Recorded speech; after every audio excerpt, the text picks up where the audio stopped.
Shalom Bapak Ibu, Saudara-saudara sekalian, kita berjumpa kembali dalam acara Menerima hari ini. Tentunya kita tetap bersemangat, kita tetap punya gairah untuk terus belajar firman Tuhan, dan saya percaya kuasa firman Tuhan akan bisa meliputi kita. Kuasa firman Tuhan akan bekerja dalam hidup kita ketika kita boleh belajar firman Tuhan, menerangi kita tentang apa yang harus kita perbuat, bagaimana kita harus bersikap dalam menghadapi apapun sesuai dengan nasihat-nasihat dari firman Tuhan. Alangkah baiknya kalau kita buka terlebih dahulu acara Menerima hari ini dengan doa. Mari kita berdoa. Terima kasih Tuhan kalau kami masih diperkenankan untuk berjumpa kembali dalam acara Menerima hari ini Tuhan. Kami percaya bukan secara kebetulan kalau kami boleh mendengarkan kebenaran firman Tuhan ini. Kami ingin belajar firman Tuhan. Firman Tuhan akan menerangi hidup kami. Firman Tuhan akan menuntun hidup kami supaya kami boleh hidup menjadi kuat di dalam Tuhan, kuat senantiasa sesuai dengan kehendak Tuhan. Roh Kudus memberikan kepada kami hikmat, akal budi, kebijaksanaan untuk kami boleh mengerti setiap kebenaran firman Tuhan. Terpujilah namamu Tuhan, di dalam nama Tuhan Yesus Kristus. Haleluya. Amin. Shalom Bapak Ibu, Saudara-saudara sekalian. Kita akan membahas suatu topik, yaitu topik perlindungan Tuhan bagian pertama. Ini suatu topik yang akan kita bahas kali ini adalah perlindungan Tuhan bagian pertama. Topik ini akan ada 2 seri, yaitu bagian pertama dan bagian kedua. Tapi kita akan belajar terlebih dahulu perlindungan Tuhan bagian yang pertama. Pembacaan Alkitab diambil dari kitab Mazmur pasal 118 ayat 1 sampai 29. Tetapi tidak akan kita baca semuanya, Saudara. Kita hanya akan membaca ayat-ayat yang diperlukan di dalam pembahasan kita. Bapak Ibu, Saudara-saudara sekalian, Mazmur 118 ayat 8 sampai 9 itu merupakan bagian yang paling tengah di Alkitab. Jadi bagian paling tengah di Alkitab itu adalah Mazmur 118 ayat 8 sampai 9. Karena ada orang yang menyelidiki masalah ini. Saya sendiri secara pribadi belum menyelidiki, tetapi orang itu menyelidiki bahwa Mazmur 118 ayat 8 sampai 9 merupakan bagian paling tengah dari seluruh Alkitab atau firman Allah. Nah, Bapak Ibu saudara sekalian, kali ini untuk seri pertama dari perlindungan Tuhan, kita akan membahas tentang 7 bukti Tuhan punya kuasa untuk melindungi. Jadi bagian pertama ini saya akan membahas 7 bukti Tuhan punya kuasa untuk melindungi. Bukti yang pertama, kita baca Mazmur 118 ayat 1 sampai 4, dikatakan demikian. Bersyukurlah kepada Tuhan sebab Ia baik, bahwasanya untuk selama-lamanya kasih setianya. Ayat yang kedua, biarlah Israel berkata bahwasanya untuk selama-lamanya kasih setianya. Ayat yang ketiga, biarlah kaum Harun berkata bahwasanya untuk selama-lamanya kasih setianya.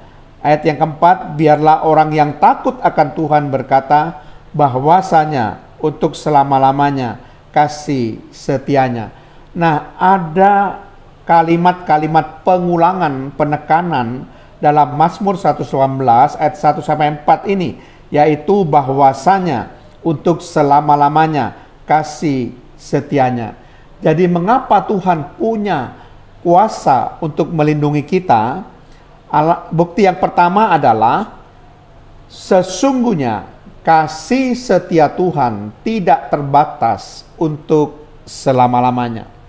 Ya, sesungguhnya kasih setia Tuhan tidak terbatas untuk selama-lamanya. Itulah yang menyebabkan kenapa Tuhan selalu menolong kita, Tuhan selalu melindungi kita di dalam kita menjalani perjalanan hidup kita. Karena kasih setia Tuhan itu tidak terbatas. Kasih setia Tuhan itu untuk selama-lamanya. Itu bukti pertama Tuhan punya kuasa untuk melindungi kita. Bukti yang kedua dapat kita baca Mazmur 118 ayat 5 sampai 7. Demikian bunyi firman Tuhan ayat yang kelima. Dalam kesesakan aku telah berseru kepada Tuhan. Tuhan telah menjawab aku dengan memberi kelegaan. Ayat 6. Tuhan di pihakku. Aku tidak akan takut. Apakah yang dapat dilakukan manusia terhadap aku? Ayat 7. Tuhan di pihakku, menolong aku. Aku akan memandang rendah mereka yang membenci aku.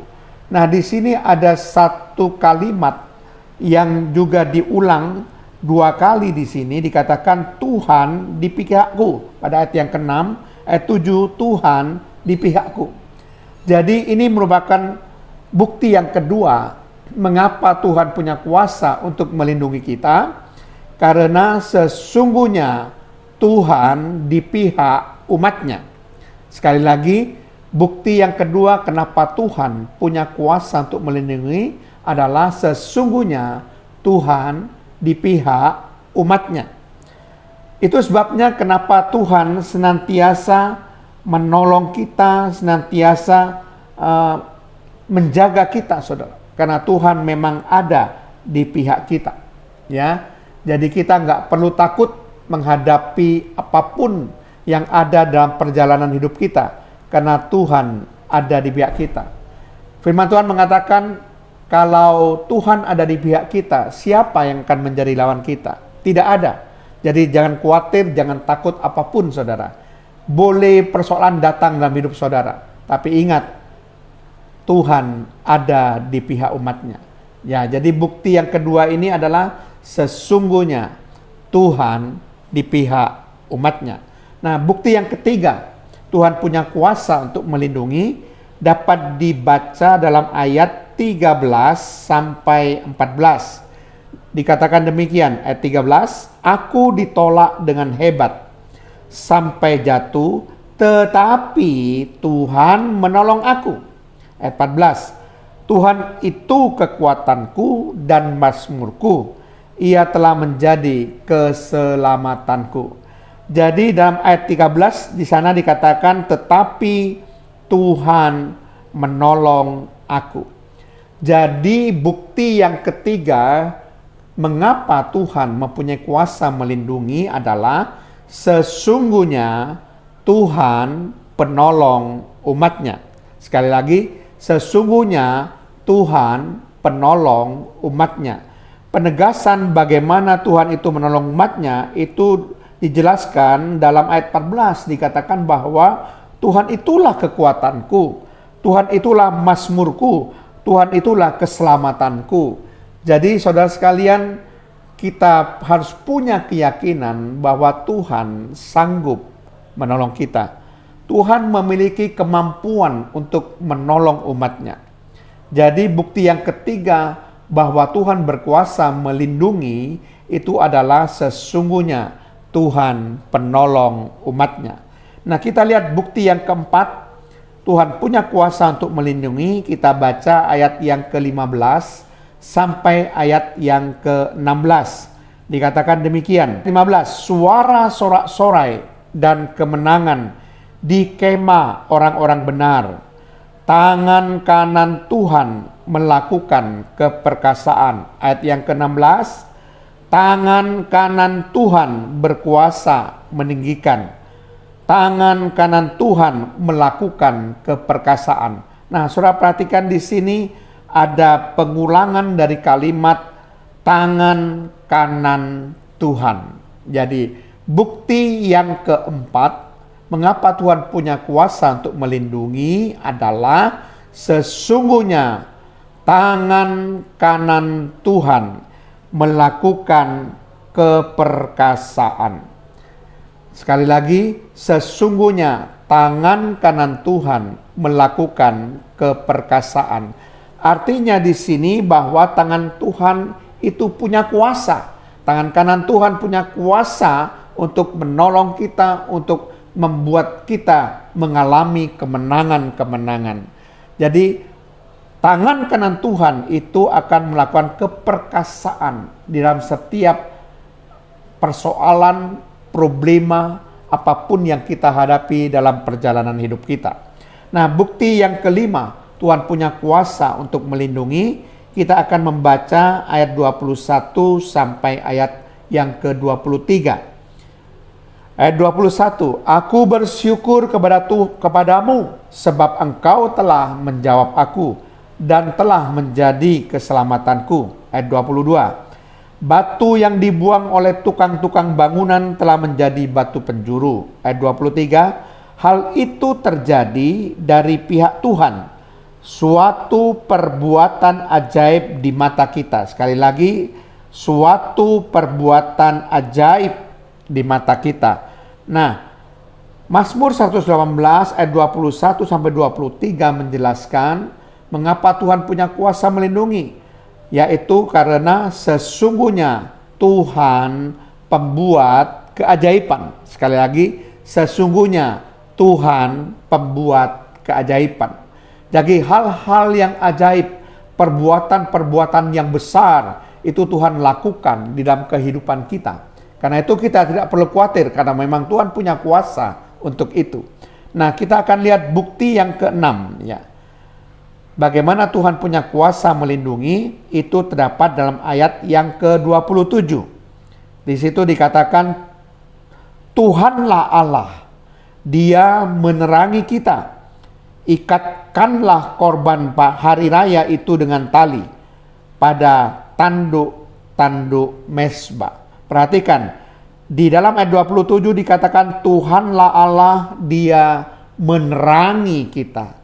Jadi kita sudah dapatkan bukti yang keenam, kenapa Tuhan punya kuasa melindungi adalah sesungguhnya Tuhan menerangi umatnya. Sekali lagi, sesungguhnya Tuhan menerangi umatnya. Jadi itu sebabnya saudara sekalian, kita tidak akan terus berada di dalam kegelapan, saudara. Karena Tuhan menerangi umatnya. Nah, kemudian bukti yang terakhir, bukti yang ketujuh, Tuhan punya kuasa melindungi. Kita baca ayat yang ke-29. Bersyukurlah kepada Tuhan sebab Ia baik, bahwasanya untuk selama-lamanya kasih setianya. Perhatikan ayat 29 dikatakan, bersyukurlah kepada Tuhan sebab Ia baik. Jadi bukti yang ketujuh, mengapa Tuhan punya kuasa melindungi adalah sesungguhnya kebaikan Tuhan itu tidak terbatas. Sekali lagi, sesungguhnya kebaikan Tuhan itu tidak terbatas. Nah, Bapak Ibu saudara sekalian, karena Tuhan itu baik, maka Dia selalu akan menolong kita dan melindungi kita dalam setiap bahaya apapun dalam perjalanan hidup kita. Nah, Bapak Ibu saudara sekalian, saya akan menyimpulkan ada 7 bukti bahwa Tuhan punya kuasa untuk melindungi. Bukti yang pertama, sesungguhnya kasih setia Tuhan tidak terbatas untuk selama-lamanya. Bukti yang kedua, sesungguhnya Tuhan di pihak umatnya. Bukti yang ketiga, sesungguhnya Tuhan penolong umatnya. Bukti yang keempat, sesungguhnya tangan kanan Tuhan melakukan keperkasaan. Bukti yang kelima, sesungguhnya Tuhan pembuat keajaiban. Bukti yang keenam, sesungguhnya Tuhan menerangi umatnya. Bukti yang ketujuh, yang terakhir adalah sesungguhnya kebaikan Tuhan itu tidak terbatas. Jadi Bapak Ibu tidak boleh ragu akan perlindungan Tuhan yang sanggup Tuhan lakukan. karena Dia punya kuasa untuk itu. Mari Bapak Ibu Saudara sekalian, kita punya keyakinan bahwa Tuhan kita itu adalah Tuhan yang hebat. Tuhan kita adalah Tuhan yang sanggup untuk menolong dan melindungi kita. Amin. Mari kita berdoa.